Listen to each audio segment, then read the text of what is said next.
Dam, jikalau kau ingin kekal di dalam surga ini, dekatilah pohon itu. Jadikanlah aku sebagai penasehatmu, Dam. Iblis. Maka jangan heran, Pak, bagi hati kita ya, apa yang bersifatkan kenikmatan kehidupan dunia itu terasa indah. Yastahibbunal hayatad dunya. Nafsu itu berupaya bagaimana kita hati untuk mencintai hayatad dunya. Sebab kalau hati sudah masuk di dalam perangkapnya nafsu, alal akhirah, otomatis kita akan lalai Allah.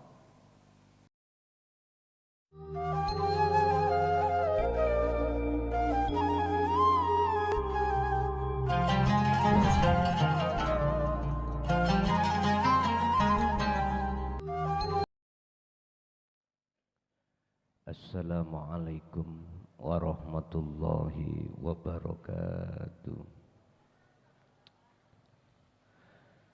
Ila hadratin Nabil Mustafa Rasulillahi sallallahu alaihi wasallam wa ala alihi wa azwajihi wa dzurriyyatihi wa qurabatihi wa ali baitihi wa ashabil kiram wa ila jami'il anbiya wal mursalin wal awliya wa syuhada wa salihin wa tabi'ina tabi'ina salihina ila yaumiddin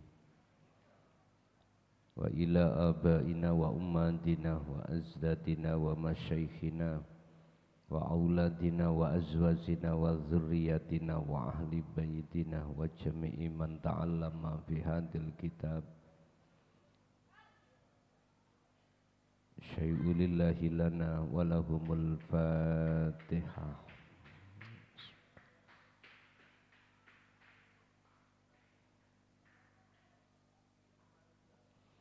Bismillah, alhamdulillah, la khawla wa la quwwata illa billah.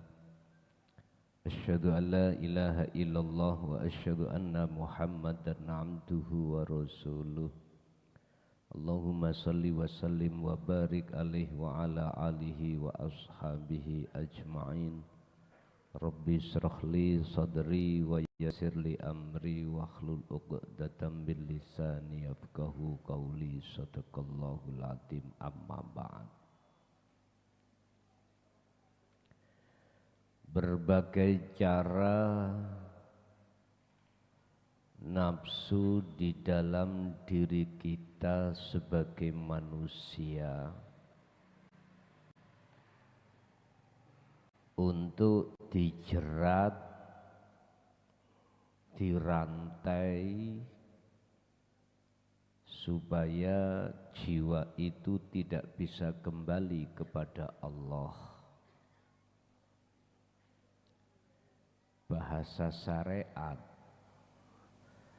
berbagai cara iblis menjerat manusia itu supaya tidak bisa masuk di dalam surga. Itu bahasa syariatnya. Disibukkanlah manusia itu dengan hal-hal untuk menjalankan satu larangan dan meninggalkan satu perintah. Hukumi iblis itu membalik dari hukum Allah. Gusti Allah pesan terhadap Nabi Adam, Dam, janganlah kau mendekat pohon itu jikalau kau ingin kekal di surga. Beda iblis. Adam, jikalau kau ingin kekal di dalam surga ini, dekatilah pohon itu. Jadikanlah aku sebagai penasehatmu, Dam. Iblis. Maka jangan heran, Pak, bagi hati kita ya, apa yang bersifatkan kenikmatan kehidupan dunia itu terasa indah. Yastahibbunal hayatad dunya. Nafsu itu berupaya bagaimana kita hati untuk mencintai hayatad dunya. Sebab kalau hati sudah masuk di dalam perangkapnya nafsu, alal akhirah, otomatis kita akan lalai Allah. Hati ini akan lalai pada Allah.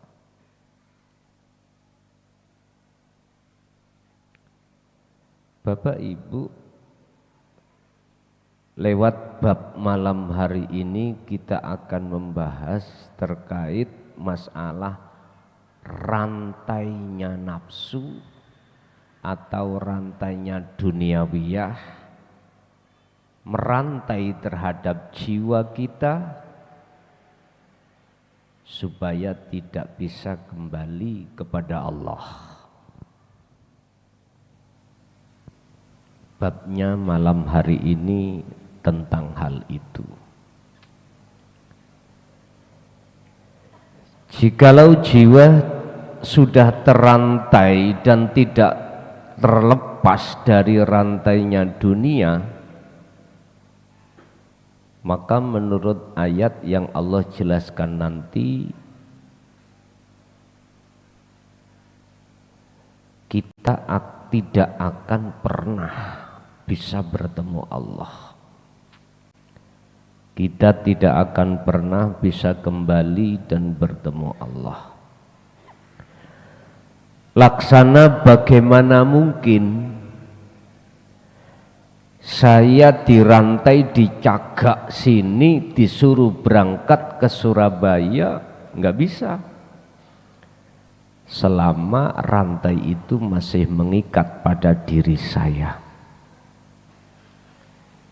Jikalau saya ingin bisa sampai ke Surabaya, langkah pertama adalah apa yang merantai saya terhadap tiang ini harus dilepas. Melepasnya pun harus bawa kunci.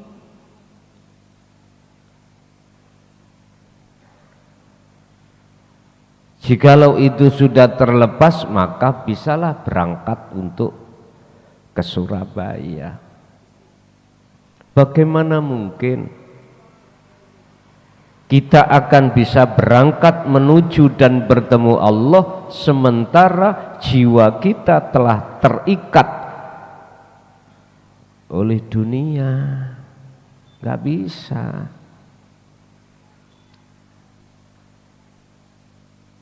Sehingga pengaruh duniawiyah secara fisik ini dianggap oleh para tasawuf, para sufi zaman dulu itu dohir, ini berinteraksi menjadikan rohaniyah terpengaruh.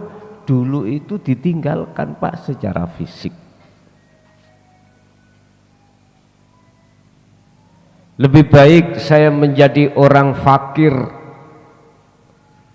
orang fakir, orang melarat, orang miskin, daripada saya itu jadi orang kaya tapi saya terjerumus dalam kekayaan. Prinsipnya ahli sufi itu dulu gitu Pak, tapi tidak semuanya. Terus dikembalikan pada diri kita masing-masing.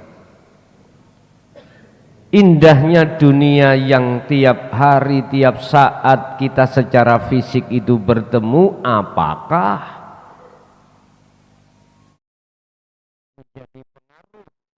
hati kita untuk lalai dari Allah, dan atau hadirnya satu indahnya dunia itu tidak menjadikan terpengaruh jiwa kita terhadap Allah. Itu jawabannya di hati Anda masing-masing.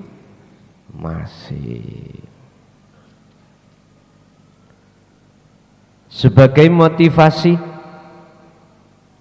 walaupun di saat ini Anda masih terpengaruh oleh karena secara fisik itu berinteraksi, bukan berarti Anda selamanya akan seperti itu. Tidak. Langkah yang harus Anda bawa hanya satu.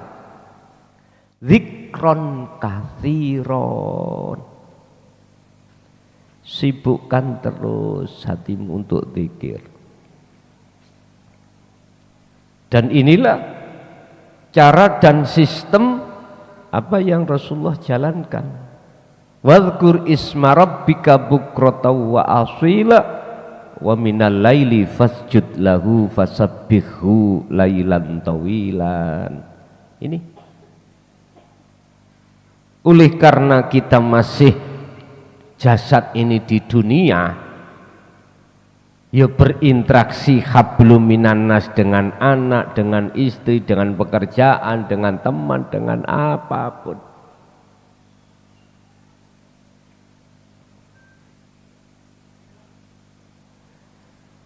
Bawa kunci itu tadi, jangan kau tinggalkan. Wala tansa nasibaka minad dunya. Wis gak apa-apa, Pak. Karena Allah meletakkan jenengan ini secara dohir campur dengan indahnya dunia, ini karepe Gusti Allah.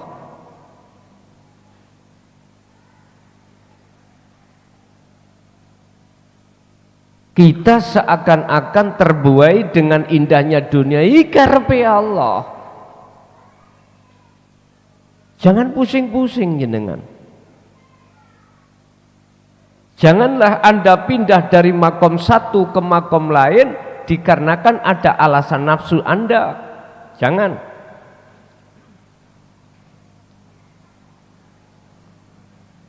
Nikmati apa makom yang Allah berikan pada kita.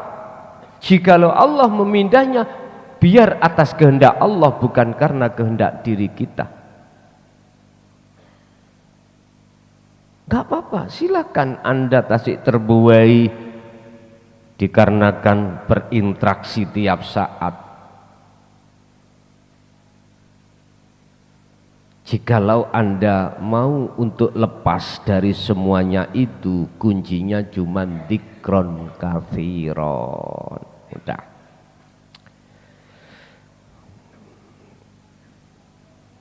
Apa rantai duniawi iki?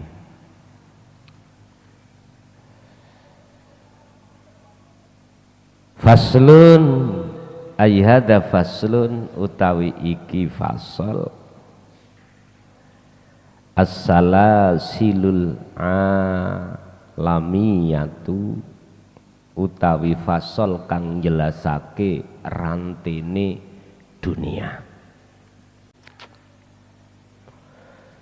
Kulul basari utawi saben-saben manungsa ba'da dukhulihim ing dalem sakwise manjinge manungsa fil bulughi ing dalam masa dewasa atau akil balik, iku kanat ana sapa basar apa arwahuhum piro-piro roe basar iku abidatan dadi pemuja lisyahwati maring nafsu awis syaitani utawa dadi pemujane setan. Serem merek. Kula niku bendina ngaji Quran, bendina salat. Kok bisa saya itu jadi pemujaannya setan? Udah kuwi nek ora gelem ngaji nang nek lembute ngelmu tentang Allah, ora bakal ngerti. Lembut-lembutnya, halus-halusnya sebuah amaliyah yang berilat, berpenyakit, Anda tidak akan mengerti. Contoh, jenengan iki lek sedekah, poso, salat, haji, kok ning dodo sampean ana arep-arep surga iku ilat. Penyakit itu, ilat itu penyakit. Bagaimana mungkin ibadah yang terjadi pada diri kita di mata Allah itu makbulah, diterima, sementara ada najis yang ada dalam ibadah itu? Ora iso. Oh Gusti Allah iku la syarikalah, nggak boleh ada di dalam hati itu ada sesuatu selain Allah. Pahala itu tadi, surga itu selain Allah.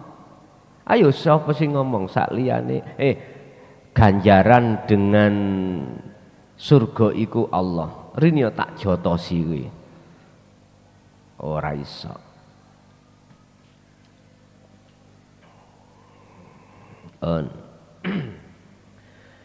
Setiap manusia ketika saat dia itu masuk dalam masa dewasa atau akil balik, mesti ruhaniyah kita itu menjadi pemuja nafsu atau iblis.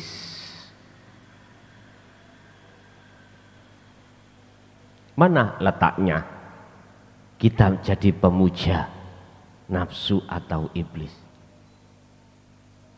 Letaknya di mana? Lawang aku tiap hari ku baca Quran hafid pisan hafidoh. Jangan ilat ini, penyakit ini Anda lihat memakai kacamata syariat, nggak akan ketemu gue. Beli ke pasar sana, cari kacamata hakikat baru jelas. Wong nek plus pak nguasi tulisan ini remeng-remeng belureng seperti saya ora ketok double ngun tulisannya pak, tapi kalau sudah pakai kacamata plus wah gede-gede jelas-jelas. Loh pertama aku ngeluh bu, ngeluh, tapi aku gak takut dengan ngeluh. Akhirnya ngelune hilang, tinggal jelas sih. Nah, sama karena berpenyakit mata saya. Kalau mata tidak berpenyakit, Anda umur 12 cowet Pak, cawelas gak kadek kacamata. Awena. Nek wis umur suwek kaya aku ngene iki. Ya, suwek. Lah tuwek sih wedho ae to. Ya wis gak iso. Faktor umur. Jenengan nggih ngoten. Kalau sudah faktor wis mripate kalah, pendengarannya juga kalah. Untunya juga habis. Zaman ini dibujuki kelason, untune yo merotoli kabeh wis. Iki lho Pak. Untuk pasangan kabeh iki.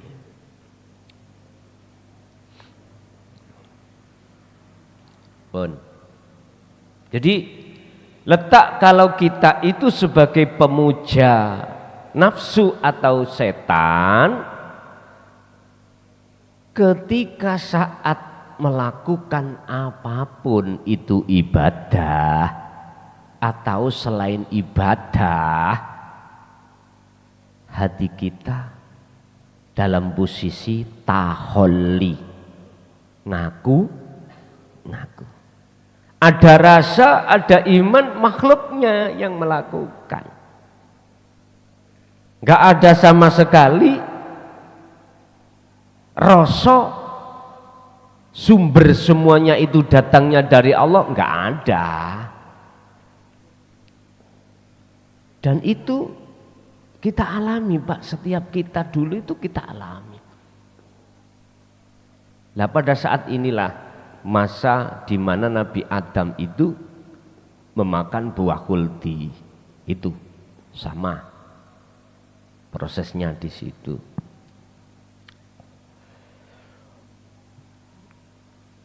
Bal wa ba'duhum,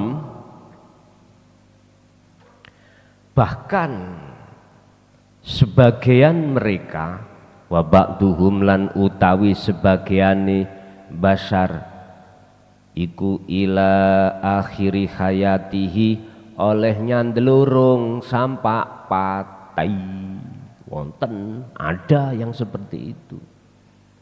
Jadi pemujaannya iblis sampak mati. Mengapa demikian?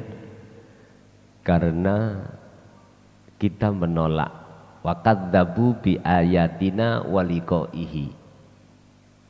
Kita mendustai, menolak tentang pengajaran Allah di jalur dinut tauhid. Otomatis wa liqaihi, menolak, enggak mau ketemu Allah. Suka-sukanya kita ketemu dengan keindahan dunia.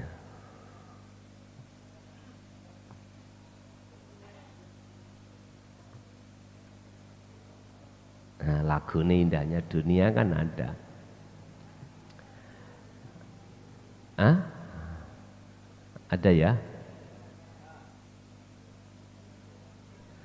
Tak seindah wajahmu, iki lho maksudnya apa iku? Wis gerabaken dhewe wis.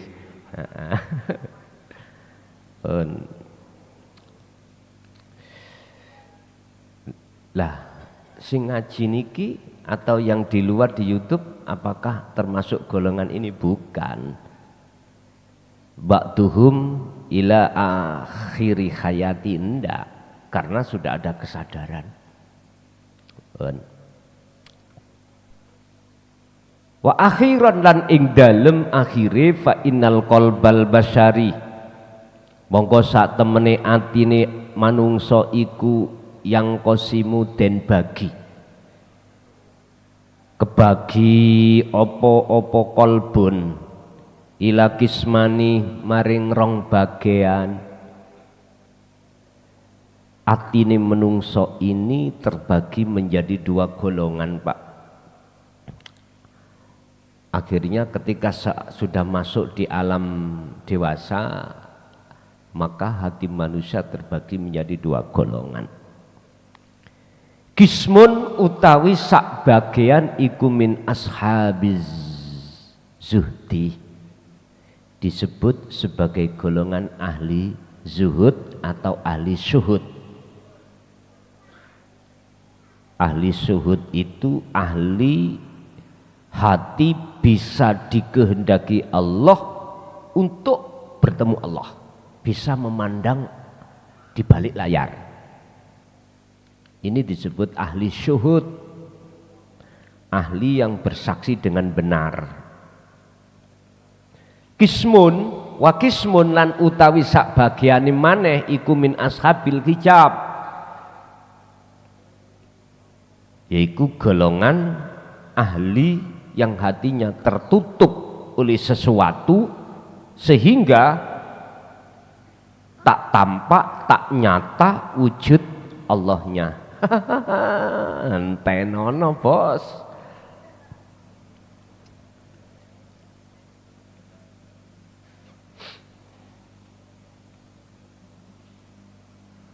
Wa ta'ifatun utawi golongan sepisan minaz zuhdi saking ahli suhud iku alladzina wong akeh abadu kang padha nyembah, kang padha ngabukti sapa ladina Allah ing Gusti Allah, wa tarakulan ninggalna sapa ladina asyirka ing perbuatan syirik. Golongan yang pertama taifah minaz zuhdi disebut ahli zuhud adalah orang-orang yang hanya menghadap, memandang kepada Allah dan tinggalkan kemusyrikan.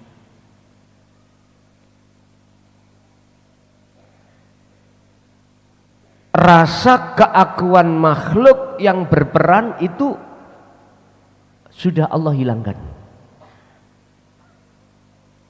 Itu yang dimaksud wataroku asyirqah, tinggalkan syirik. Loh Pak, sholat syirik itu terjadi loh Pak, secara hakikat syirik khafi. Kalau secara syirik jali sih enggak. Syirik jali, syirik secara dohir jelas ndak. Langkui nyebut Allah, baca-baca isi Quran. Tapi hakikat di ruhaniyah dikatakan syirik khafi. Apa itu? Hatimu isi ngaku-ngaku kau yang berperan. Berarti sini jagat iku makhluk, surga makhluk, pahala. Kadang-kadang Pak, genderuwo iku ana. Jenengan kali kula salat pingin disawang wong, pingin diwastani dikatakan orang sebagai ahli ibadah. Wis genderuwo baedi namanya.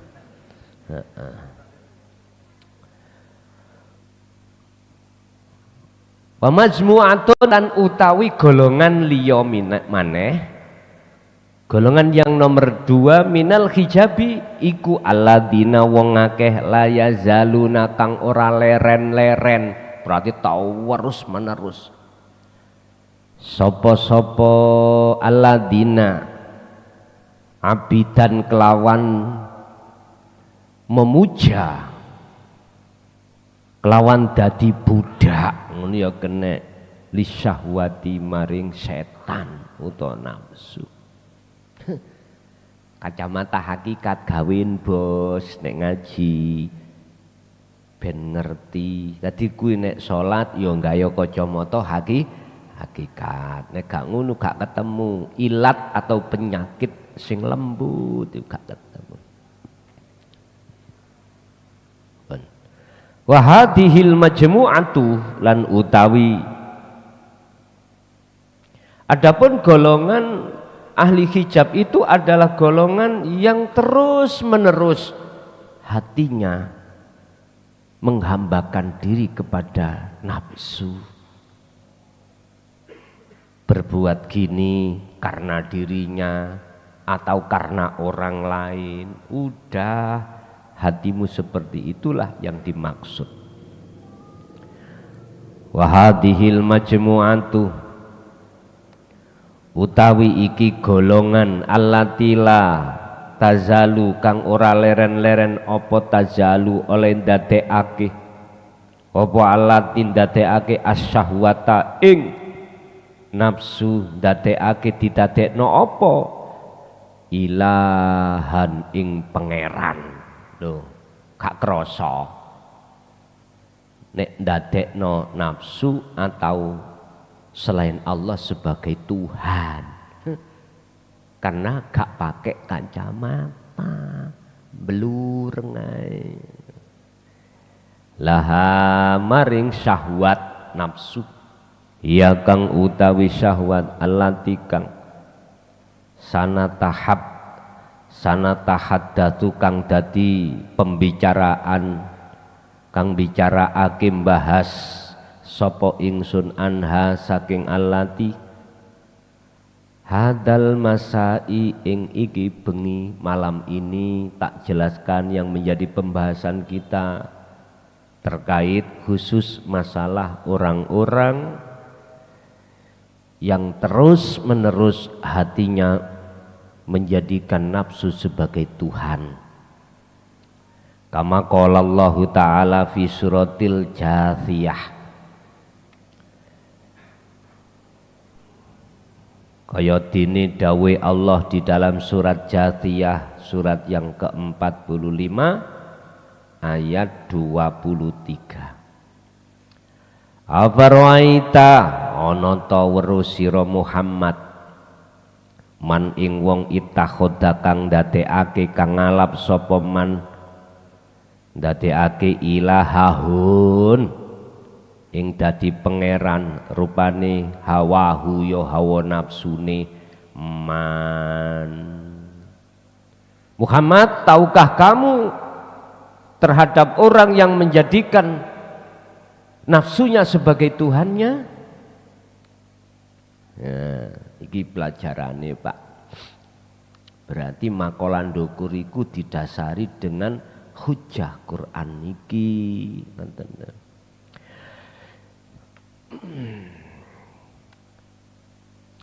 Wa adallahu lan nyesatake hu ing man sapa Allah Gusti Allah.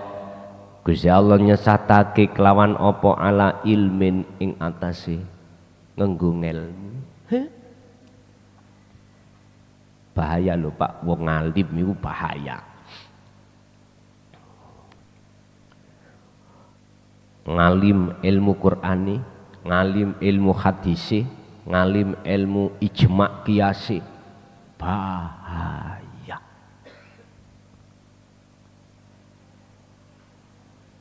Kata anak sekarang lagi viral, enggak bahaya kah? Insyaallah. Banyak di antara kita manusia oleh karena tidak memiliki kacamata hakikat, maka tidak tahu. Alimnya kita dalam segi ilmu apapun, bila mana berhenti di situ, Anda tidak akan pernah tahu di dalam ilmu itu banyak ilat, penyakit. Mana letak bahayanya? Kita akan merasa menjadi orang yang berilmu. Otomatis Pak, akibatnya jenengan pasti merasa lebih alim daripada orang lain. Itu pasti Pak. Akhirnya merendahkan orang. Alal ilmi Gusti Allah nyesatno kita itu dengan ilmu pengetahuan yang kita dapatkan ini. Ini bahayanya. Wah kalau gitu wis mau ngaji, itu ngilmu. Buat apa kalau itu nanti justru menjadikan penghalang? Engko dhisik ngajimu aja leret. Rasulullah lewat hadisnya mengatakan thalabul ilmi faridatun ala kulli muslimin wal muslimat. Wajib tolek ngelmu. Tapi Anda yang kebanyakan berhenti di situ. Boten ningali, tidak melihat sarahnya daripada satu hadis itu. Apa sarahnya?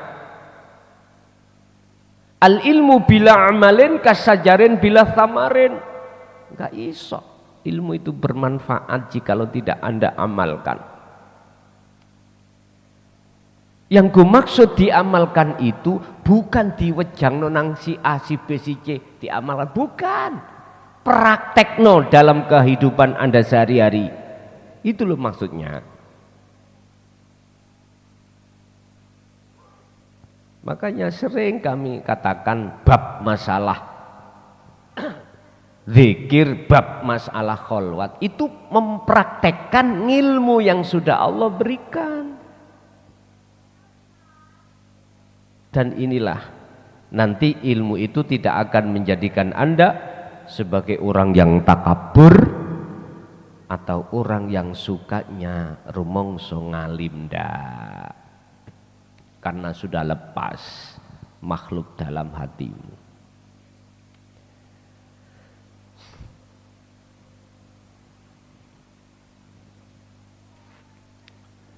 Itulah Muhammad yang disebut orang yang menjadikan nafsu sebagai Tuhannya. Barang siapa yang melakukan seperti itu, maka wa'adallahu Allahu ala ilmin. Dengan ilmu itu nanti akan dijadikan Allah sebagai alat untuk menyesatkan ruh jiwa kita. Wa khotama lan ngunci sapa Allah ala sam'ihi ing atase pendengaran kupinge wong kuwi. Kupinge man, pendengarane man. Artinya ditutup, dikunci.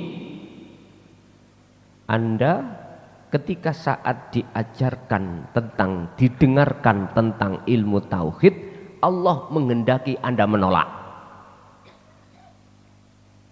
Menolak. Wajib taek ayo. Pokoknya nggak suka, Pak. Dan itu memang pernah kita alami. Pernah kita alami. Wih, prei wisan iku. Bagi kita sudah prei. Kita bicara pada masa masuk di dalam masa dewasa pertama kayak dulu.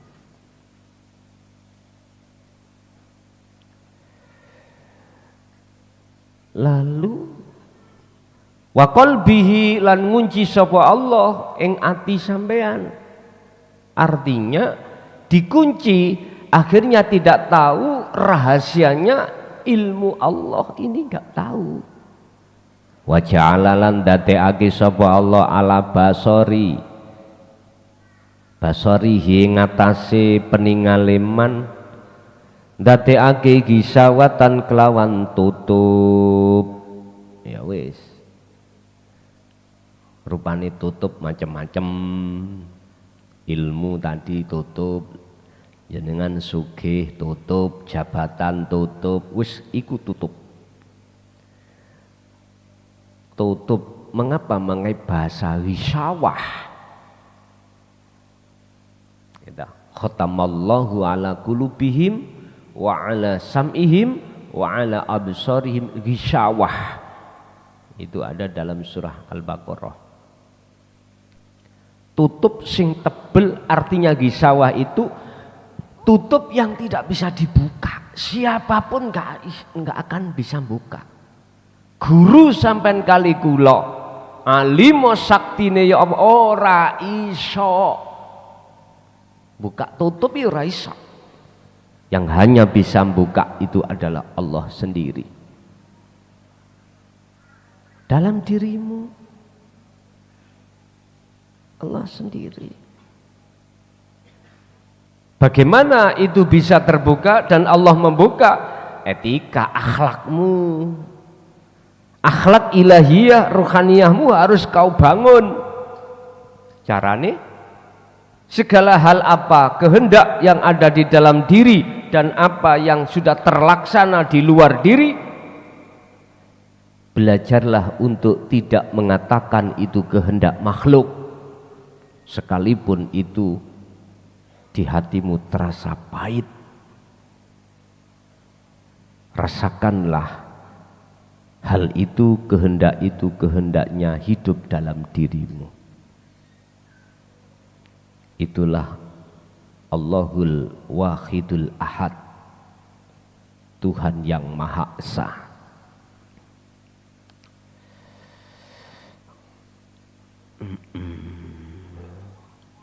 Faman lan utawi sabane wong iku yatihi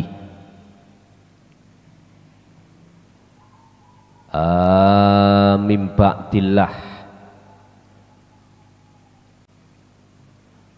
Faman lan utawi sabane wong iku yahdihi bisa buka buka sapa Allah awe hidayah sapa Allah ing man mimba dillahi sakwise den sesatake. Ngono sik. Afala tadzakkarun.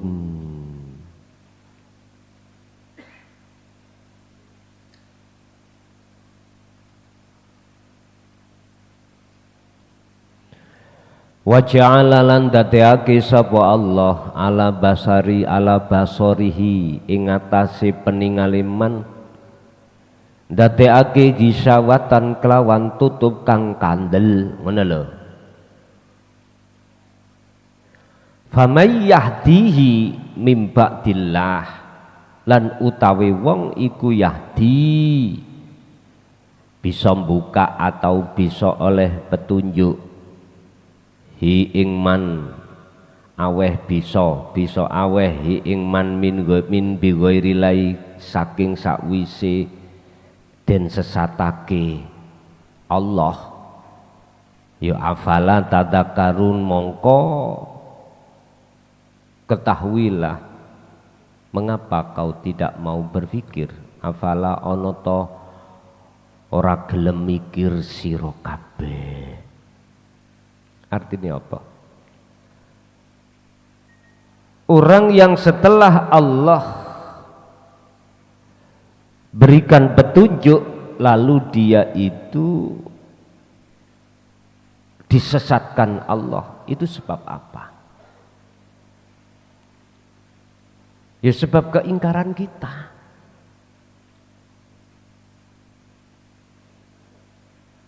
Sebab kita memperhatikan apa seruan nafsu dibanding dengan memperhatikan seruan Allah.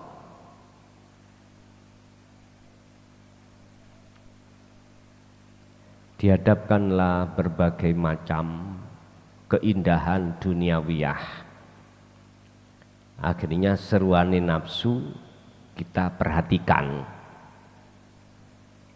Satu sisi kita tinggalkan seruan Allah. Nah, itulah Pak Bu kebanyakan manusia.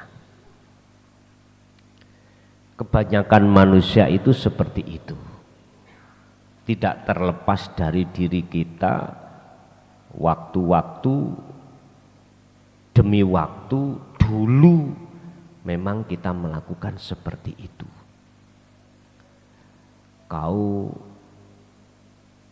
akui atau tidak kau akui, itulah fakta di lapangan.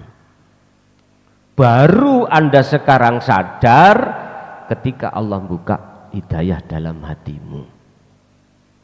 Udah, kalau yang seperti itu sekarang bagaimana? Ya udah, tinggal bertahanlah Anda hatta ya'tiyakal yakin, sampai hari kematianmu.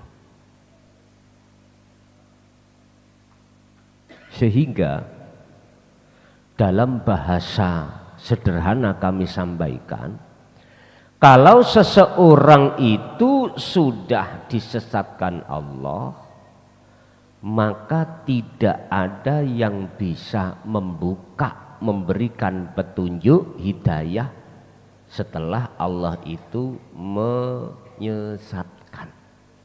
Nggak bisa.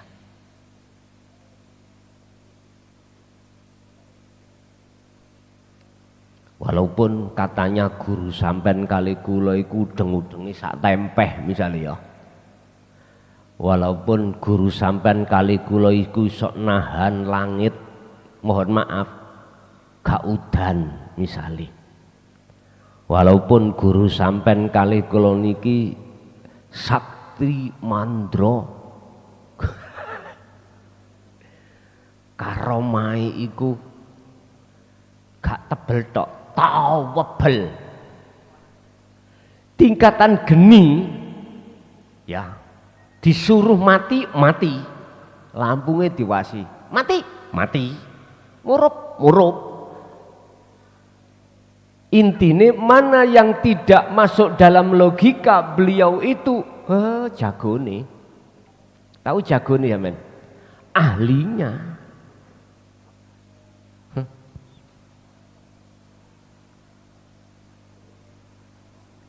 Bahasa karomah kan dinggul-nggulno golongan kita yang jadi budak nafsu, Pak.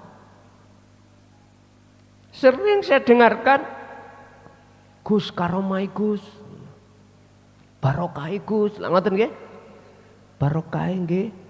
Yuga kula niki arepe nyalokno tentara ben dadi. Atiku lho Pak, ngap-ngap ngono asline. Demi Allah ngoten, Pak. Iki tak elingno brengos wis putih. Gak elingno kok terus-terusan. Kadang-kadang bab masalah ekonomi, Pak.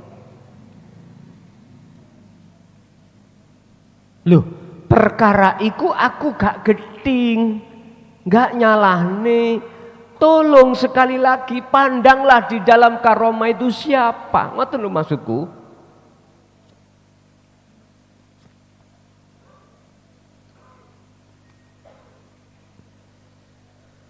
Makanya kemarin saya khawatir betul, Pak. Waktu baiat karomah nih. Kok bisa menghindar dan membantah perintah Allah ngono? Tak bantah, Pak. Temen tak bantah.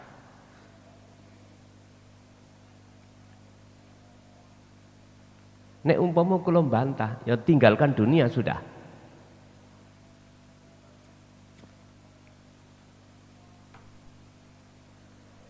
Tinggalkan dunia sudah. Wis menurut saya itu paling berat. Sehingga tak rungokno. Wonten Pak jamaah sing gak setuju niku. Sing wah dalam paham tentang ilmu dan laku. Nggih, kula nggih dinasehati nggih matur suwun. Gus, iku gak ndadekno. Turun derajat tah, turun tingkat. Mari nuju nang Gusti Allah. Pelutik goleki sak liyane Gusti. Kula nggih sempat menengahi.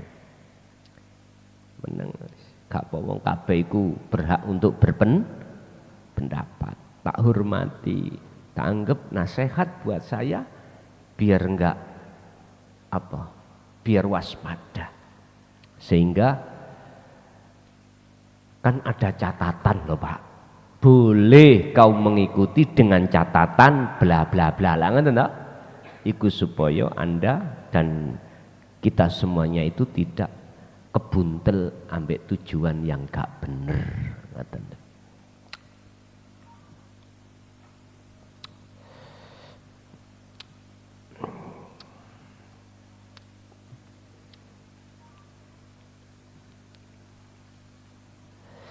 Di Pak terus simang Pak.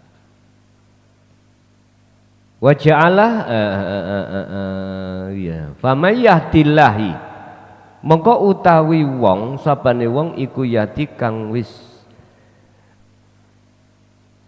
intine wong sing wis den sesatake Allah iku yatihi ora bakal bisa buka ingman min ghairillahi kang sakwise disesatni Allah. Artinya orang yang sudah Allah sesatkan maka tidak ada satu orang pun yang bisa memberikan petunjuk. Ngoten lho. Afala tadzakkarun? Hetah, apakah tidak kau pikirkan tentang hal ini?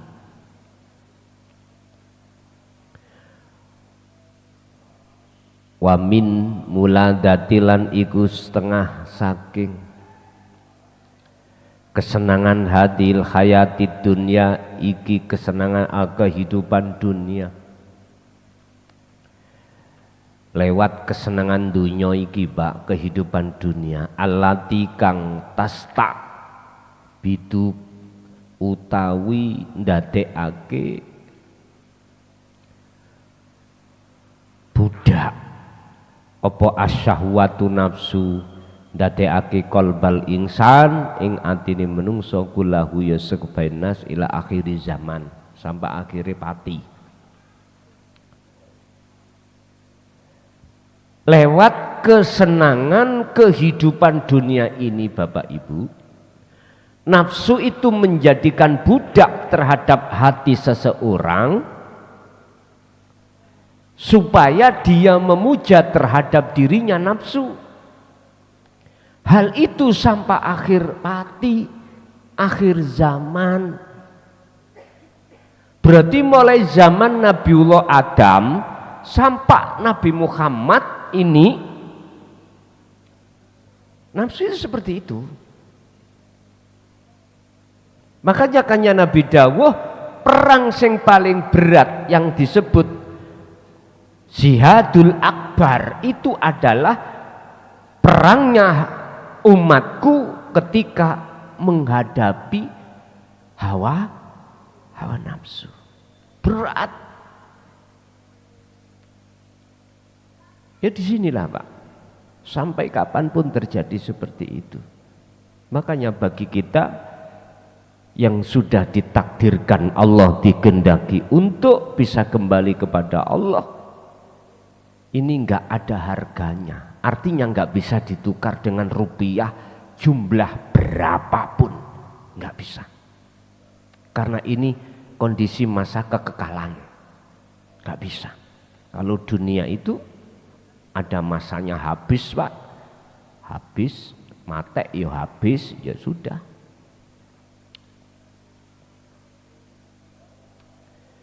Fa'idha dakhala mongko tatkalane mlebu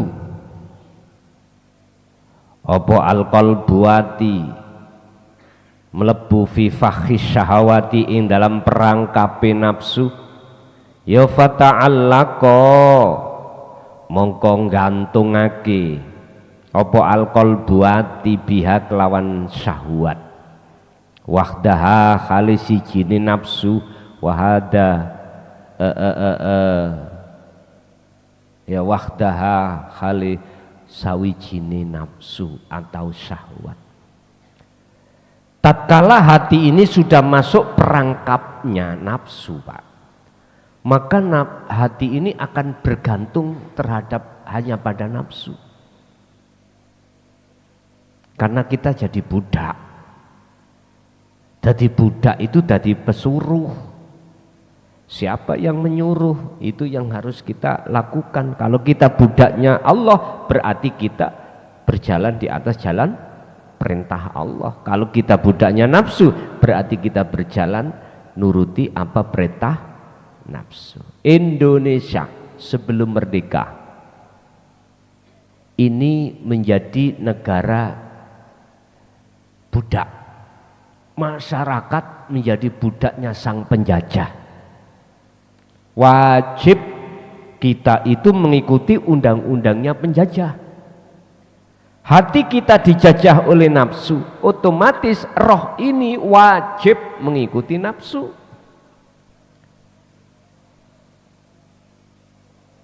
Jangan dikira nafsu itu menyuruh secara jasmani Anda itu melakukan maksiat secara jasad, enggak Pak. Menyuruh Anda sholat, taat. Sing gak setuju ngomong. Ikilah lembut-lembute ilmu tentang nafsu itu yang kita tidak mengerti kalau ternyata di dalam olehnya kita berkehendak dan melakukan sholat selama ini masih mengikuti perintah nafsu hati ini. Jelas syariatnya tabrakan Pak. Pasti Anda mengatakan tabrakan nih.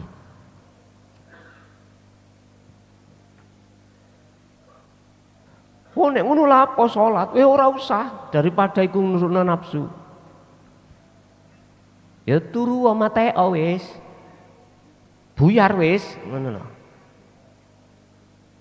Mana letaknya kalau kita sholat itu dalam perintah nafsu? Hati kita dicondongkan terhadap selain Allah, pahala dan surga. Udah, itu. Mengapa kita tidak sadar setiap niat itu ditutup lillahi ta'ala? Mengapa kita tidak sadar dengan wahyu Allah yang mengatakan inna sholati wa nusuki wa mahyaya wa mamati iku lillah, semua milik Allah. Mengapa kita akui? Ya di situ loh Pak.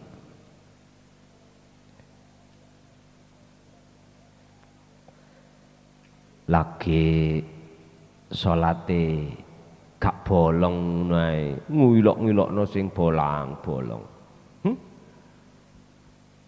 Lagi kayak sregep salat ngono wis kemlelet.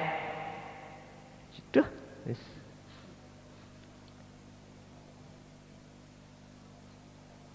Bagi kita sebagai salikin atau sairin sang pelaku menuju Allah, jangan gampang ngelokno wong gak salat. Wis kecokno iki. Saya ulang. Bagi panjenengan sebagai salikin atau sairin sang pelaku menuju mendekat dan bertemu Allah, jangan mudah menghina orang yang tidak salat.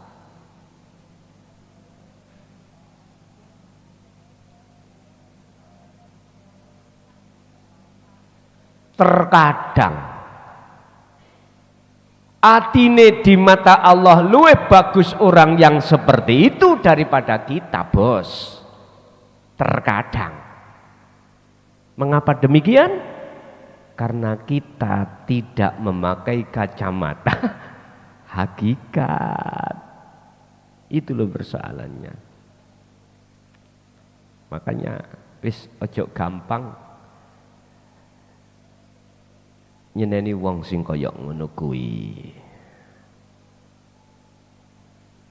Apa? Tema kita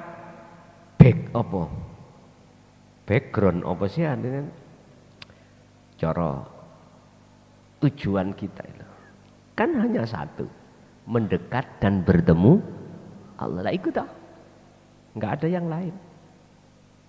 Ya sudah, fokus, sibuk dengan tujuan itu. Urusan apa yang berkenaan dengan orang lain, ya sudah. Biar urusannya Allah, yang penting Anda tetap fokus di dalam tujuan. Caranya untuk mengikat tujuan itu berarti tali itu pegang rapat gitu.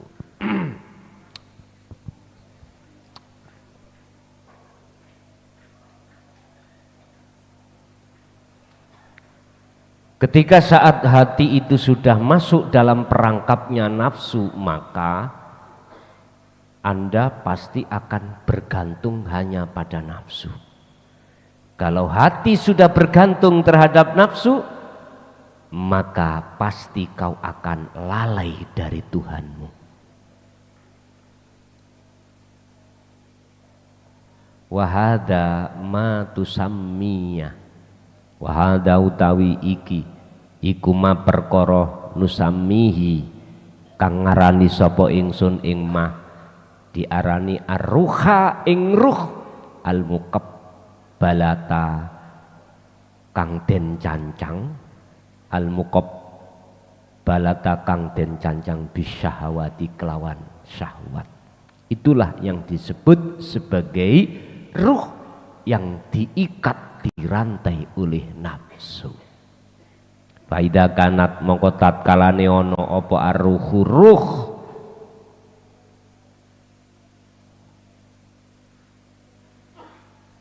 ana iku martabitotan,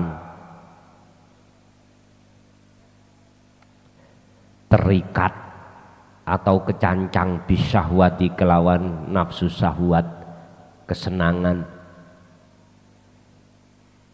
Balan ta'udu, nek wis kecancang ya mongko ora bakal bisa bali sapa ruh ilaliko ilahi maring ketemu Allah. Di surat Nisa, ing dalam surat Nisa.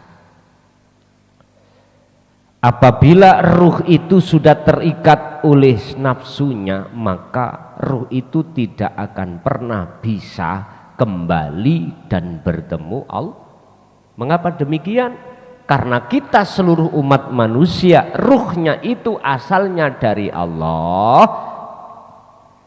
Kefitrahan berhubung masuk alam dewasa, tinggalkan Allah, akhirnya minggat sangka Allah, kecantol ambek perkara sakliyane Allah. Lah nek wis ruh iku kecancang dengan perkara selain Allah, maka jangan harap ruh akan bisa kembali kepada Allah. Ngaten lho ringkese.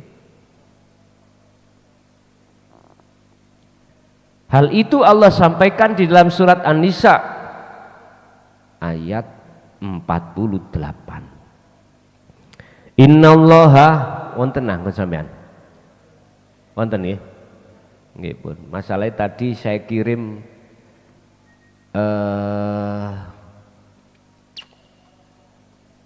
wordnya tadi ada kekurangan, terus tak baleni maneh. Saya ingatkan barangkali belum diubah, iku sono kurangi.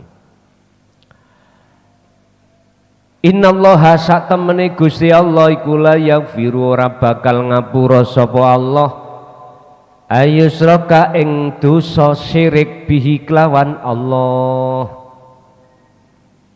wa yaghfiru lan bakal ngapura sapa Allah ma ing dosa dunadzalika kang sakliyane syirik liman maring wong yasau kang ngersakake sapa Allah ing man.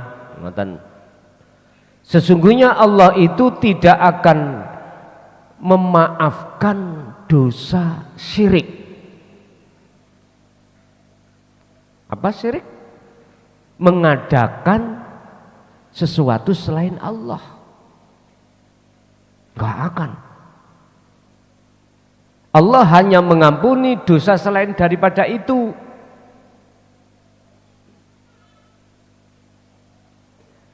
Lima yasha, Allah mengampuni terhadap hamba yang dikehendaki. Artinya Pak, syirik itu jikalau tidak Allah kehendaki ya enggak akan pernah diampuni. Allah mengampuni itu karena apa? Alasannya dalam surat Az-Zumar ayat 18. Alladzina yastami'unal qaula fayattabi'una ahsanahu. Atau di dalam surah Ali Imran ayat lali aku 13 apa 31? 31. Mereka yang mengikuti kul in kuntum tuhibbunallaha fattabi'uni yuhibbukumullah wa yaghfir lakum dzunubakum. Orang-orang yang betul-betul mengikuti teladannya Kanjeng Nabi. Lah Kanjeng Nabi meneladankan terhadap kita itu bukan mah hukum syariat saja. Sak hakikate. Padahal kita kebanyakan itu hanya cukup mengikuti syariat saja. Nah ini. Jikalau Anda betul-betul mengikuti dengan kafah sempurna apa yang Rasulullah teladankan khususnya terkait masalah ruh, maka wa yaghfir lakum dzunubakum, diampuni. Kalau surat Az-Zumar tadi, merekalah yang ketika mendengarkan fatwa-fatwa, wahyu-wahyu inti di dalam Al-Quran Anda dengarkan, Anda beriman dan mengikutinya dan melaksanakan dengan baik, maka itulah golongan yang dimaksud mayyasha, orang-orang hamba yang Allah kehendaki. Aku yakin kalau sudah hati jenengan iki menerima dan buka tentang rahasia ilmu hakikat ini, aku yakin jenengan tidak akan pernah kembali lagi berbuat syirik. Oleh karena proses Anda itu ada di fana, ada di kamil, belum di bako, otomatis terkadang ati iku kesansang ambek perkara selain Allah. Tapi Allah kasih solusi. Apa solusinya? Az-Zumar Al-Ahzab ayat 42. Fasabbihuhu bukratan wa asila. Bersihkan lagi siang dan malam hatimu dari perkara itu. Karena prosesmu itu masih di fana dan kamil, otomatis tak ancup-ancup. Ngerti diancam-ancamno. Jatuh bangun aku. Lah iki lho.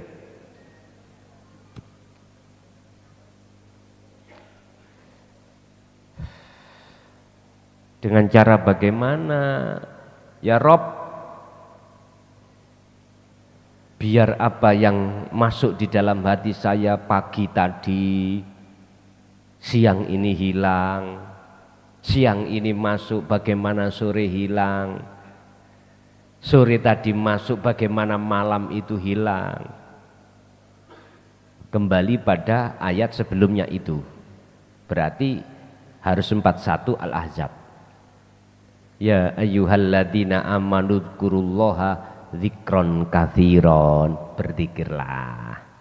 Wis.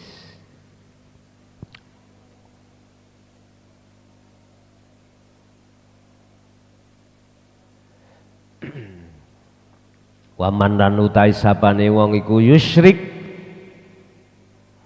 nyekutake sapa man billahi kelawan Allah faqad iftara mongko yekti bener-bener teman-teman agawe sapa man isman ing dosa adiman kang agung. Barang siapa yang melakukan perbuatan syirik pada Allah, maka itulah yang disebut orang yang berbuat dosa sebesar-besarnya dosa. Dosa ngeten Pak, ngapunten nggih. Nek dibanding ambek syirik, sik gede syirik. Gede syirik. Jangankan ngene gak di ngapura. Apa sih Bu? Wong syirik ke di ngapura bagi hamba yang dikehendaki. Sak gede-gedene dosa. Jikalau yang datang iku rahmat Allah, tadi cilik Pak, enteng. Karena di ngapura. Sak cilik-cilik dosa. Kalau yang datang itu adalah sifat adile Allah, tadi gede. Wis, gak iso. Makanya mana sih yang disebut taubatan nasuhan? Orang yang tidak mau melakukan perbuatan kesalahan lagi, itulah golongan mereka ahli syuhud. Ahli syuhud, nggak mungkin dia akan mau melakukan penyekutuan terhadap yang lain lagi. Wattiba usyahwati utawi oleh nganut nuruti nafsu, iku min asbabil kufri sebab sumber sebab kekufuran wal halaki lan kehancuran. Mufassirun kang den jelasake fi surati Toha ing dalam surat Toha, mengikuti seruan nafsu itu sebagai sumber dari kekufuran, sumber dari kehancuran ruhaniyah, bukan jasmaniah Pak, ruhaniyah. Hal itu Allah terangkan di dalam surat Toha ayat 16, fala yasuddannaka anha. Wonten nggih niki? Mboten enten? Oh nggih pun, berarti wis diubah ambek admin tadi. Mongko aja nyono tenan apa gunu anha saking yaumil kiamah man ing wong la yu'minu kang ora iman sapa man biha kelawan yaumil kiamah wattaba'alan padha manut sapa man hawahu ing hawa nafsu niman batarda jikalau kau mengikutinya mongko binoso siro. Muhammad, janganlah kau itu apa ya? Gak waspada niku apa jenenge? Lengah ya. Janganlah kau lengah terhadap orang-orang yang tidak beriman pada hari akhir. Apa hari akhir yaumil kiamah? Akhirat itu Pak. Zona musyahadah itu. Orang yang tidak percaya di dunia ini bisa ketemu Allah, inilah yang dimaksud. Orang yang tidak beriman kalau di dunia akan bisa bertemu Allah, ini sebab maksud di dalam teori hukum syar'i ketemu Allah setelah kemati. Berhubung nggak bawa kacamata plus atau hakikat, mohon maaf, belereng-belereng. Ternyata akhirat itu ya di sini sudah. Nggak tahu. Yaumil qiyamah.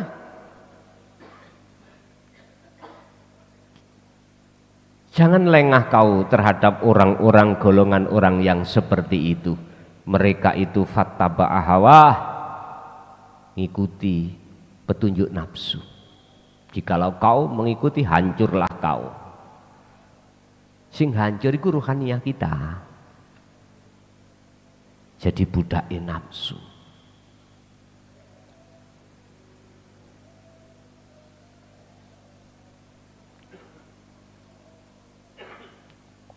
Fattiba'u syahwah,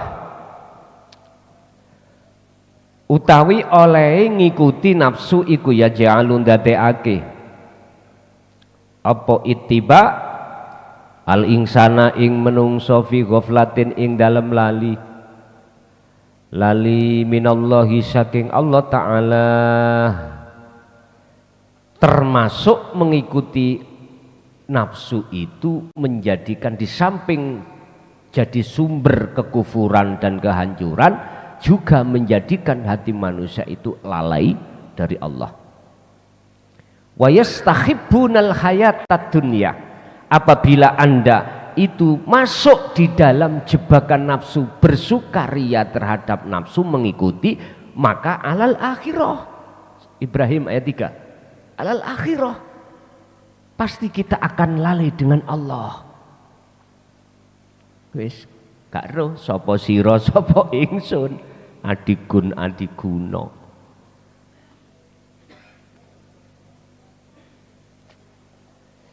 Apa sih Pak? Bokongku panas, blok. Ngene iki. Ngundang viral. Oh, aku duduk kiai kok. Nek kiai saya viral. Nafsu. Panjane kuwi njaluk dipisui Bentawi no. Enak ngaji kok utik bokongku dadi panas.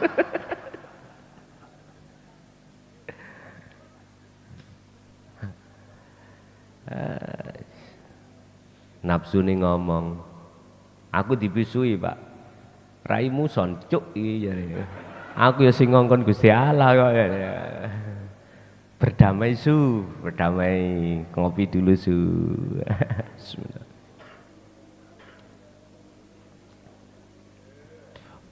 Nafsu iblis wis dadi boloku Pak, janis dadi bolo.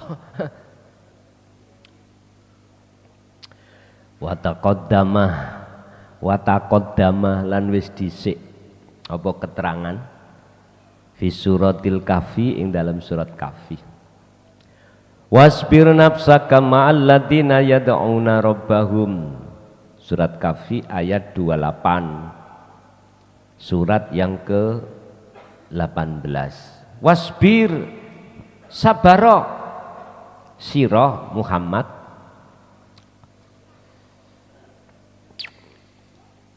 nafsaka ing awak dhewe ira. Niki mukhatabe nang Kanjeng Nabi Muhammad. Maladina sertane wong akeh yadauna kang padha ndawuhi utawa ngajak sapa ladina rabbahum ing pangerane aladina bil ghadati wal asyi, ing dalam waktu siang maupun malam, waktu pagi ataupun waktu petang.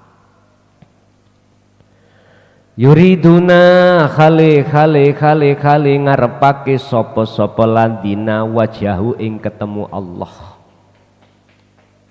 Muhammad, bersabarlah kau beserta orang-orang yang selalu ngajak untuk bertemu Allah, baik di waktu pagi maupun siang maupun sore maupun malam. Niki pesene Allah terhadap Muhammad. Wala ta'du, aja mengo sira Muhammad, alias perhatikan apa ainakam miripat lurus sira anhum saking tindakane kufar. Turidu kang ngarepake sapa kufar zainatal hayati dunya, ngarepake apa pepaese utawa zainah apa ya, ngepik-ngepiki ngono lho. Cara HP ku iku ben ketok apik walaupun jerone bosok iku ya apa ya? Dipaesi ngoten ya. Di casingi. Modele kaya urip. Halo, Waalaikum. Casinge apik, Pak. Tiba gak ono suarane. Digawe gaya-gayaan. Ngoten.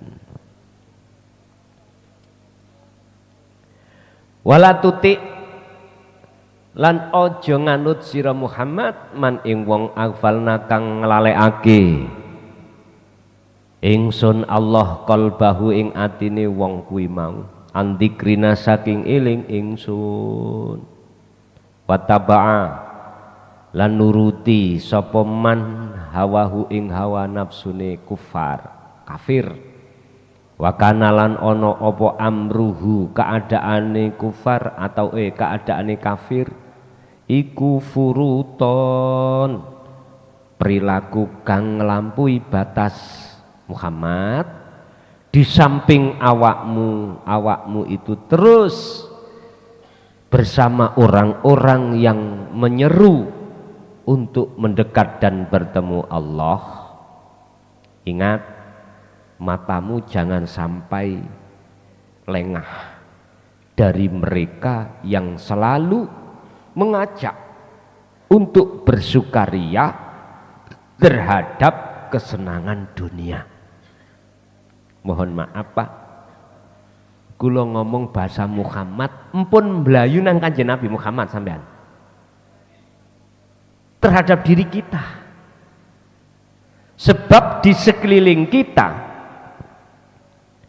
tidak sedikit alias banyak bahkan orang dekat kita mendorong supaya kita itu zayyana hayat dunia, entah itu istri suami kita, entah anak kita, entah saudara kita. Meripat loro sampean iki ati iki waspada. Tontoken meripat dohir omongane, tontoken meripat batin apa isi di dalam omongane. Niki kudu kita itu harus waspada. Bila perlu Anda ingatkan, ya sampean seperti itu ya, engko kecewa mburine ya. Ngoten. Nek wani sampean, nek gak wani ya meneng wae. Nek sampean nekat ya kandhanono. Nek gak wani ya menengo. Wong garwa sampean iku protes dengan isine ngaji ngene. Akhire metu, "Ya iki sak joke kamu ngaji nang Jabar. Wani-wani ambek bojomu, ambek Kang Masmu." Aku enggak wani-wani lho Kang Mas, enggak. Cuman aku mau ngelingno tok. Wis ta. Jenenge istri wis gak iso ngalahno suami. Apalagi kita sebagai istri gak punya status. Wis mik sendika dawuh. Dikon ngalor ya ngalor, ngidul ya ngidul. Padahal ngalor iku ya gak ngerti ana pucuke kelor, ngidul ya gak ngerti ana pucuke. Ya Allah. Wis betah-betahno Bu nggih. Betah-betahno. Temen betah-betahno. Wis ta jarne sese bongko-bongko. Gampang. Sing penting dikir sampean sampean kecoki. Padha mbek pake ya ngono.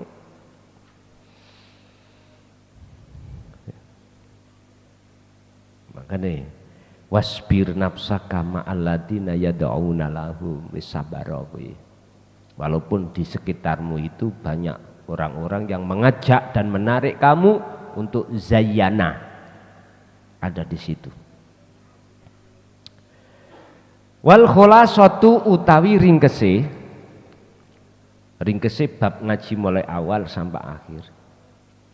Iku idalam takun arruhu, tatkalane ora ono apa arruhu ruh. Ora ono apa?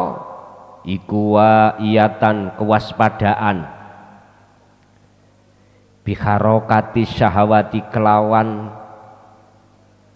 politike utawa tipu dayane atau pergerakane nafsu fi nafsihi ing dalam awak dhewe ne ruh ya fa inna ruha mongko sak temene ruh iku satus bihu mongko dadi apa ruh iku abdan dadi kelawan budak di syahwati maring nafsu.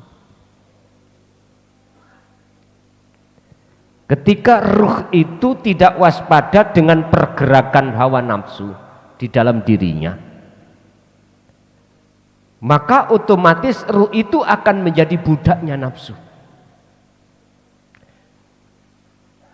Sebaliknya, jikalau Anda itu waspada dengan pergerakan hawa nafsu, yang hawa nafsu itu menyuruh Anda berbuat secara syar'i perkara yang baik, contoh sholat, nek Anda waspada, maka Anda tidak akan menjadi budaknya akhirnya jadi budai Allah. Begitu, Pak.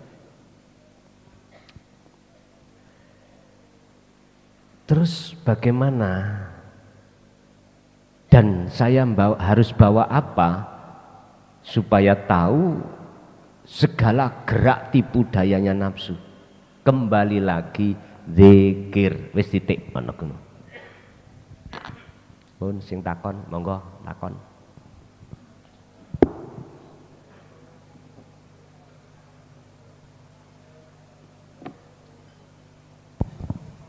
Assalamualaikum warahmatullahi wabarakatuh. Gus, mohon izin untuk bertanya. Mungkin pertanyaan saya ini agak kontroversi mungkin. Jadi sebelumnya saya mohon maaf kepada para jamaah dan kepada para pemirsa di luar. Ini kaitannya dengan masalah rukun Islam, syariat. Pertanyaan saya yang pertama begini, Gus. Apakah ada dalil baik Quran maupun hadis yang menjelaskan secara gamblang terhadap rukun Islam yang kita kenal selama ini ada 5, yaitu syahadat, salat, puasa, zakat, dan haji. Artinya begini, apakah memang benar ada di dalam Quran ataupun hadis yang menjelaskan rukun Islam itu dipraktekkan oleh Kanjeng Nabi Muhammad SAW seperti apa yang dipraktekkan oleh umat muslim secara umum di dunia saat ini? Contoh, sholat ada 5 waktu fardu, subuh, dan seterusnya sampai isya. Dan dia ada rukunnya, rukun sholatnya mulai dari takbiratul ihram sampai salam. Maksud saya begini, apakah benar-benar itu pernah dipraktekkan oleh Kanjeng Nabi seperti yang kita praktekkan saat ini begitu? Dan seterusnya, puasa, zakat, dan seterusnya sampai yang haji. Nah, kalau memang benar-benar itu pernah dipraktekkan oleh Kanjeng Nabi, apakah memang ada dalilnya di Quran maupun hadis? Apakah itu bukan sekedar mohon maaf sekali lagi, hanya buatan orang-orang setelah Kanjeng Nabi? Itu pertanyaan yang pertama, Gus. Mohon maaf, mohon penjabaran dan penjelasannya. Boleh pertanyaan kedua, Gus? Pertanyaan kedua saya begini, kalau semua gerak makhluk di alam semesta, mulai jagat timur dan jagat barat, adalah atas kehendak dan kuasa Gusti Allah, berarti semua apa yang ada realita saat ini di bumi, di dunia alam semesta jagat raya ini adalah kehendak beliau, Gusti Allah maksudnya. Nah, termasuk dalam hal ini kaitannya dengan masalah iblis, nafsu, setan, dajjal dan seterusnya. Apakah yang disebut nafsu, iblis, dajjal, setan itu bisa berbuat tanpa kehendak daripada Gusti Allah itu sendiri? Maksud saya berarti kan kalau seandainya, ini pemahaman saya mungkin yang keliru, mohon nanti tolong diluruskan Gus. Kalau seandainya nafsu atau yang kita kenal dengan iblis, dajjal dan seterusnya itu bisa berkehendak atas kehendaknya sendiri tanpa izin dan kehendak daripada Gusti Allah itu sendiri, berarti ada dua matahari, ada dua kekuatan, ada dua kekuasaan. Sementara yang kita pahami secara ilmu hakikat, semua gerak makhluk hidup ini adalah gerak daripada hidup itu sendiri, urip itu sendiri. Sehingga semua apapun yang menjadi realita kenyataan di dunia ini atau di jagat raya ini berarti kan bagian daripada pagelaran cerita daripada Gusti Allah itu sendiri. Mohon wedaran penjelasannya, penjabarannya Gus. Mohon maaf bila pertanyaan saya ini agak nyeleneh. Terima kasih. Assalamualaikum warahmatullahi wabarakatuh. Waalaikumsalam warahmatullahi wabarakatuh. Jikalau tidak ditemukan dalil di dalam Al-Quran yang menyebutkan arkanul Islam, itu bisa ditemukan di dalam hadis sahih Bukhari Muslim. Kalau di dalam Al-Quran itu tidak disebut arkan, enggak, secara jelas terperinci enggak, cuman ada kriteria ya, tentang masalah wajibnya jenengan kalih kula niki salat, tentang wajibnya jenengan berzakat, tentang wajibnya poso, tentang wajibnya haji. Memang di dalam Al-Quran secara terperinci sebagai satu ayat arkan itu ndak, cuman bisa ditemukan di dalam hadis sahih Bukhari Muslim, iku golek ono dewe. Cara syariah lho ya, syariah. Nek cara hakikiyah, apakah arkan-arkan itu yang dimaksud? Bukan. Bukan. Sehingga kita harus memahami apa sih arti daripada syahadat, arti daripada sholat, arti daripada zakat, poso, haji, apa? Ini akan terbongkar ketika saat kita masuk di dalam hukum hakikat, baru terbongkar di situ. Bapak Ibu hadirin rahimakumullah. Dalam satu cerita hadis yang seingat saya itu, Rasulullah ditanya oleh malaikat Jibril ketika saat beliau itu tausiah ya ngeten iki dengan para sahabat. Tiba-tiba malaikat Jibril menyerupai seorang pemuda bertanya tiga hal. Ma huwa al-Islam, al-iman, al-ihsan. Lah, kalau toh memang ada, apakah Rasulullah itu melakukan? Nah, ini pertanyaannya toh. Tadi masalah dalil ada. Kalau toh ada itu hadis, apakah Rasulullah itu dulu melakukan? Jangan-jangan itu bikinan orang setelah Kanjeng Nabi. Itu pertanyaan kedua. Sallu kama ra'aitumuni usolli. Mungkin bisa dikaitkan surat surat Al-Ahzab ya, ayat 21 tentang teladan. Teladan yang dimaksud di situ adalah liman kana yarjullah. Hati harus ada keinginan untuk bertemu Allah. Padahal mayoritas kita manusia tidak mau bertemu Allah, maunya bertemu kesenangan kehidupan dunia. Nah, ini merupakan satu bukti bahwasanya ketika saat zaman beliau Rasulullah itu melakukan uzlah, melakukan kholwat, melakukan zikir yang dalam rangka mendekat dan bertemu Allah. Wal yaumal akhirata wa dzakarallaha katsiran. Nah di sini. Jadi apakah ini juga dilaksanakan oleh Rasulullah? Kalau melihat dari sisi kacamata hakikat ini enggak syariat. Kalau syariat sudah jelas itu tadi termasuk 3 hal, al-iman, al-ihsan, al-iman, al-ihsan. Cuman secara hakikat itu untuk memastikan iya dan tidaknya, sebab kita selama ini pelaku zaman saiki kebanyakan jarine. Gitu. Cari apa Quran? Cari apa? Cari hadis, ijma' qiyas. Jari sapa ulama-ulama iku lak jarene. Jare iku badi-badi bek. Ya iku bebek sak teleke. Beke lak ngono, bebek sak teleke. Ojo tersinggung. Terus bagaimana cara kita untuk mengetahui bahwasannya baginda Rasul itu melakukan atau tidak? Ya temanana Rasulullah. Baru Anda tidak tembung jare. Temanana. Takok dhewe. Kalau aku yang memberitahu ya sik jarene. Percuma itu. Sampeyan peduli. Peduli. Takok urip nanggone diri jenengan. Temui dulu baru jenengan bisa tanya. Baru nanti tidak tembung jare. Apakah itu bikinan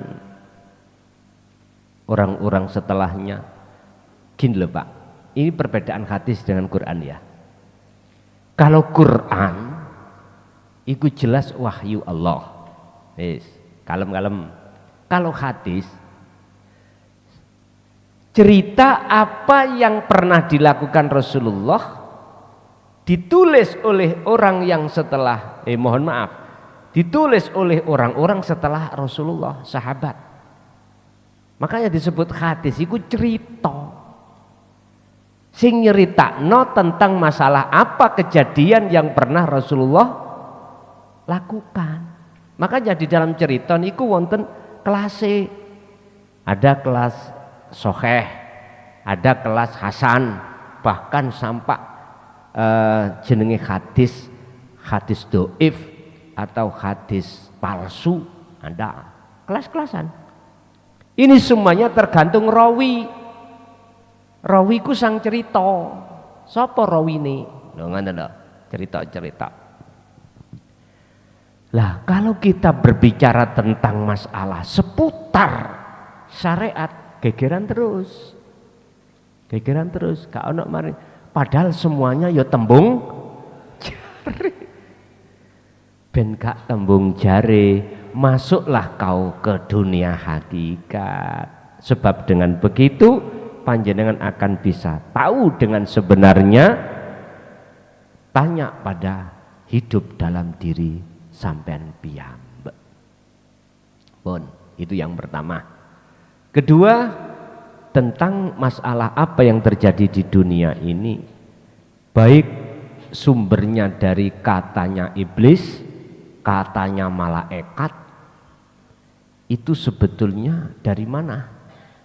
Apakah iblis, malaikat itu bisa berkehendak tanpa izin Allah? Nyuwun sewu. Kalau saya jawab dari kacamata syariah, Kita nggak akan pernah merasa kalau kita itu termasuk golongan orang pemuja nafsu. Iya. Kita nggak akan terasa dengan bentuk kita itu mengatakan nafsu atau iblis itu punya kehendak, itu sebagai bentuk bukti kita memuja. Nggak terasa. Nggak terasa, Pak.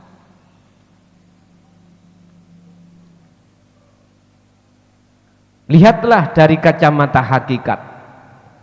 Di situ mengatakan semua tidak ada dan tidak punya kehendak apapun. Enggak punya. Enggak punya. Karena di dalam hakikat itu mengarahkan hati untuk mengesahkan Allah, meniadakan perkara selainnya.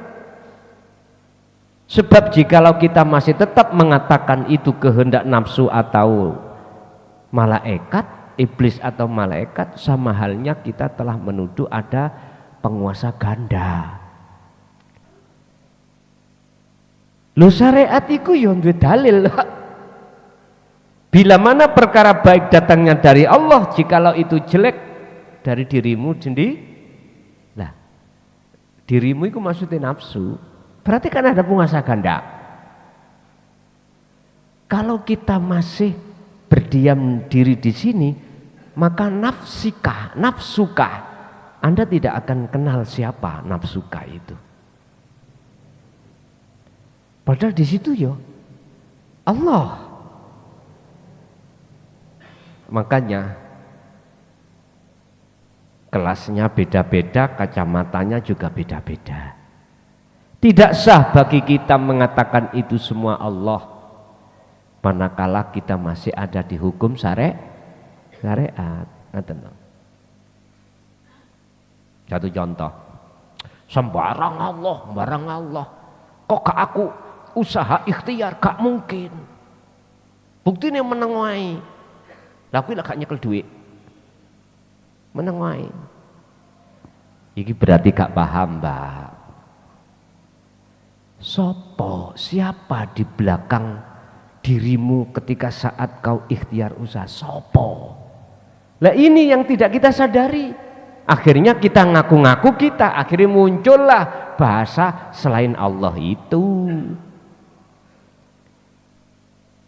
Kalau kita tidak berdiam diri di sini, naik satu langkah di tingkatan hakikat, baru sadar.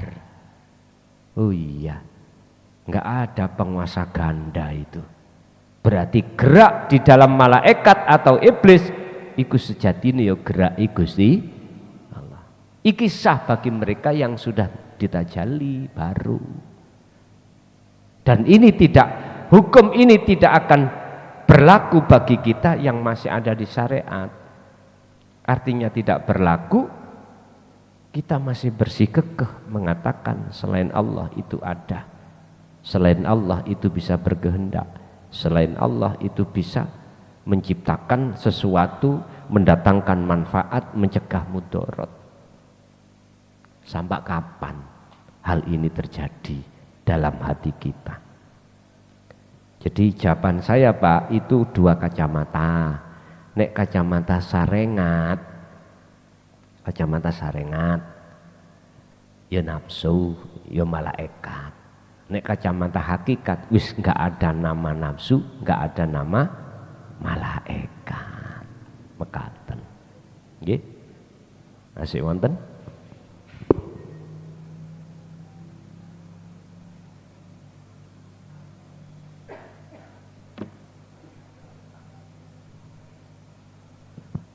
Mungkin Ibu, nggih, monggo.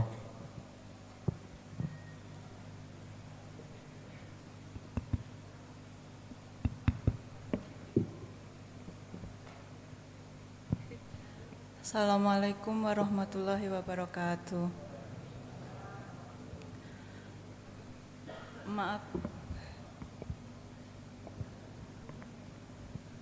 Maaf Gus, saya ada titipan pertanyaan dari teman saya yang domisili di Turki juga. Beliau titip salam buat Gus. Pertanyaannya adalah, beliau sering mengikuti kajian Gus lewat YouTube juga.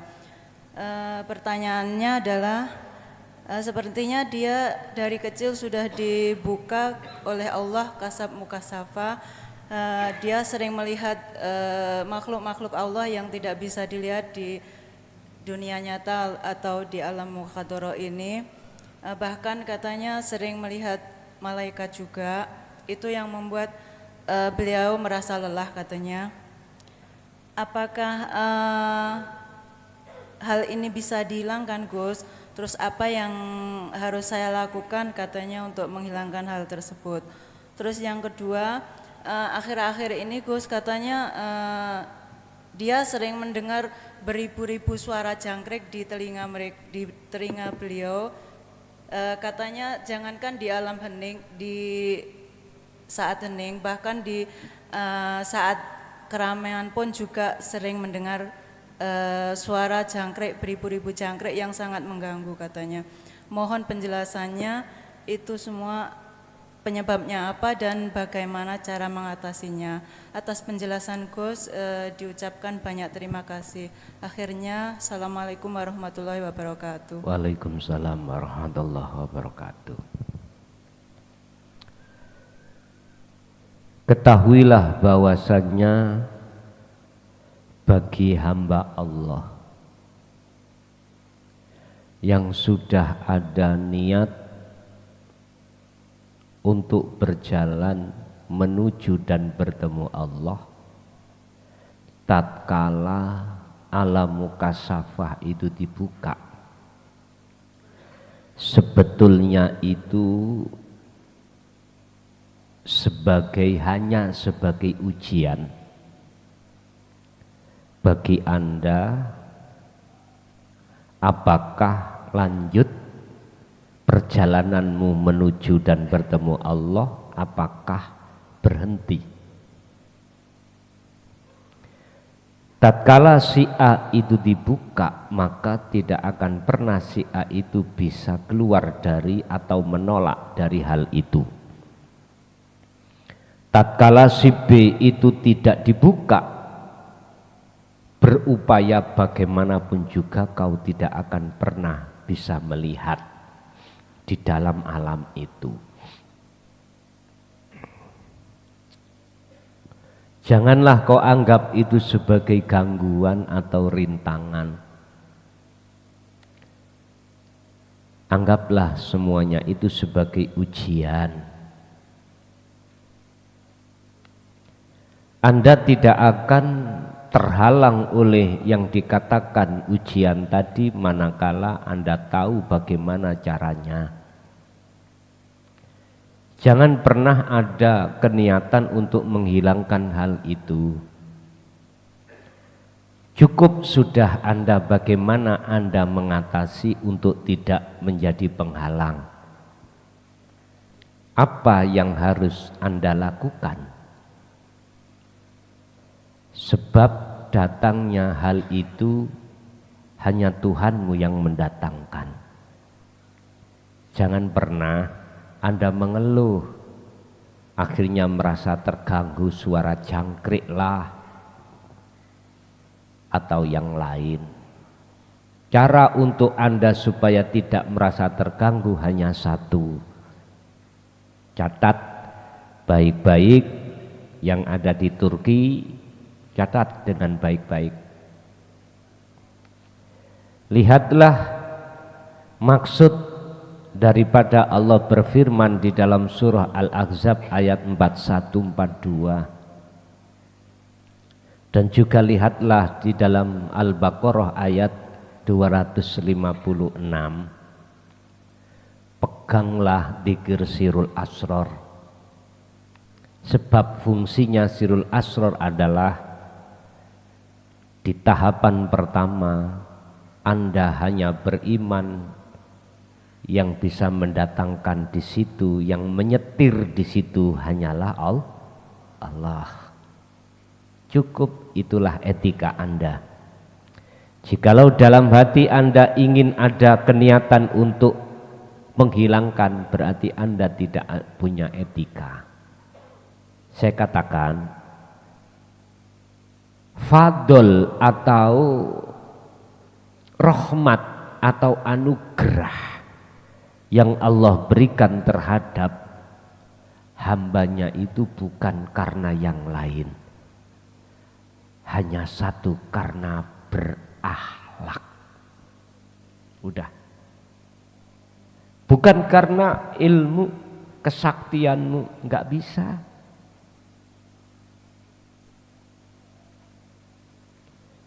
Hanya karena fadl atau anugerah. Dan anugerah itu Allah datangkan disebabkan karena hatimu berakhlak ilahiyah. Akhlak ilahiyah iku sendika dawuh abot-abot.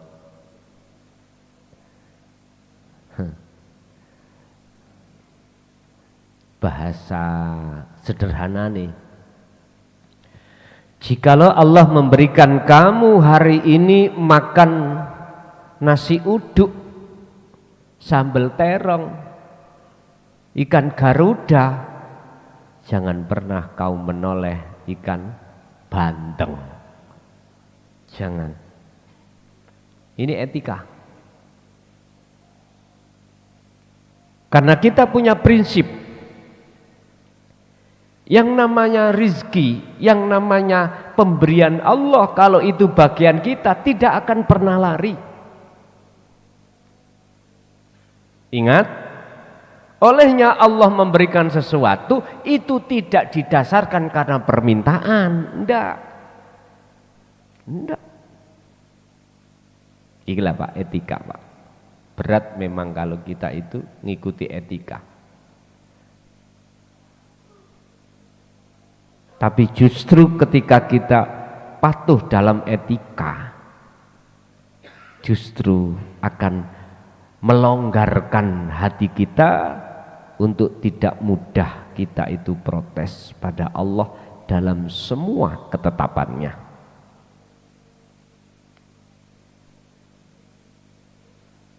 Mungkin besok kita akan belajar untuk sendika dawuh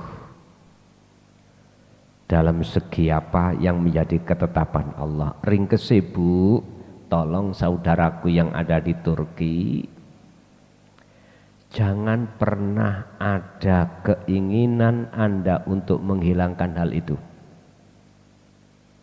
Cukup panjenengan iku berakhlak ilahiyah, pasti nanti akan dihilangkan Allah sendiri.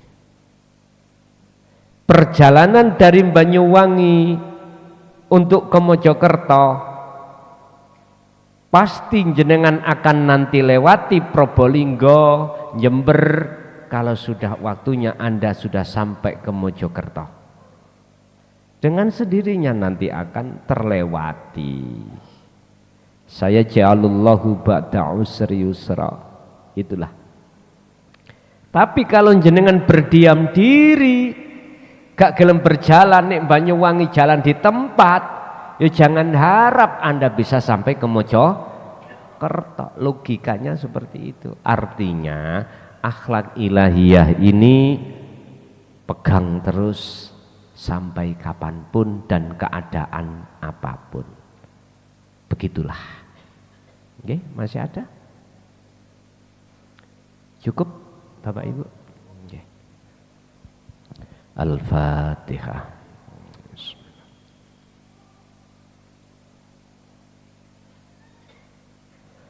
Akhirul kalam. Assalamualaikum warahmatullahi wabarakatuh.